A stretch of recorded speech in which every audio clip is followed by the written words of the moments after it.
প্রসাদ দর্শনে পাপ বিনষ্ট হয়, এটা কিন্তু যজ্ঞের মহাপ্রসাদ।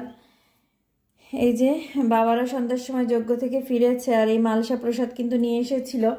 আমরা যেহেতু চলে এসেছি তাই আমাদেরকে একটা দিয়ে দিয়েছে। আমরা এই যে এখন এটাকে রেডি করব। যজ্ঞের মহাপ্রসাদ, তুলসী মঞ্জুরি সবগুলোকে একসাথে আমি কিন্তু এখন রেডি করব।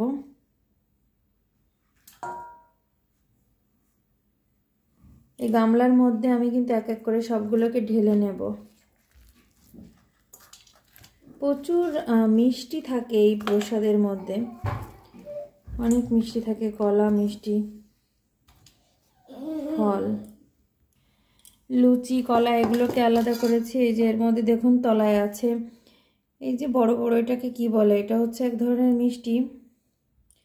তারপরে তলায় চিড়া আছে, খই, মুড়ি, অনেক রকমের মিষ্টি আছে, নাড়ু। এই যে সবগুলোকে আমি এখন একসাথেই মাখাতে হবে, এটা একসাথেই মাখাতে হয় তাহলে মজা লাগে।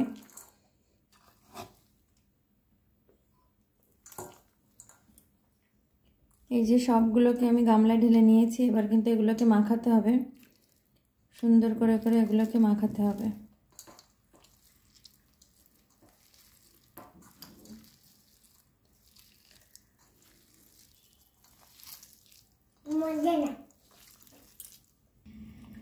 নামযজ্ঞ শেষে মারা যখন এই প্রসাদটা নিয়ে বাড়িতে আসে, আমাদের গ্রামের মোটামুটি আমাদের পাড়ার মধ্যে যত লোক আছে বাচ্চা থেকে বুড়ো সবাই কিন্তু চলে আসে এই প্রসাদ খাওয়ার জন্যে। সবাই বুঝতে পারে যে এবার বাড়িতে এসেছে আর সবাই তাদের মানে বাটি নিয়ে নিয়ে সবাই চলে আসে। বাচ্চারা তো আগে আগে ছুটে, ইভেন মারা তো রাতে আসে। রাতে যেসব বাচ্চারা ঘুমিয়ে থাকে ওরা কিন্তু সকালে আসে, ওদের জন্য রেখে দিতে হয়, কারণ এটা আমাদেরও ওটা অভ্যাসে পরিণত হয়ে গেছে যে আমরাও জানি যে ওরা সকালে চলে আসবে সবাই, যার জন্য কিন্তু মারাও রেখে দেয় ওদের জন্যে। এটা এতটাই মজা হয় প্রসাদটা, এটা খুব সুন্দর করে মাখাতে হয়, মাখানোর উপরে আসলে টেস্টটা নির্ভর করে। সব উপকরণ একসাথে সুন্দর করে মিক্সড করে নিতে হয়। আমার প্রসাদটা একদমই রেডি। এবার হচ্ছে সবাইকে বাটিতে বাটিতে দিয়ে দেবো। বাসায় অবশ্য শুধুমাত্র আমরা কয়েকজন, প্রসাদ অনেক বেশি হয়ে গেছে। এই যে বাটিতে করে করে এখন সবাইকে দেব।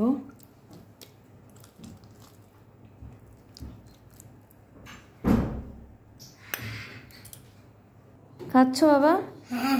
কেমন খেয়ে দেখো তো। ইয়াম্মি। আচ্ছা ঠিক আছে, খাও। নভ খাও, চামচ দিয়ে খাচ্ছে নভ। ওঠাতে পারছো না? আমি দেবো খাইয়ে? নাও। মজা? আচ্ছা খাও। এদিকে হচ্ছে খিচুড়ি। আমাদের গ্রামে আজকে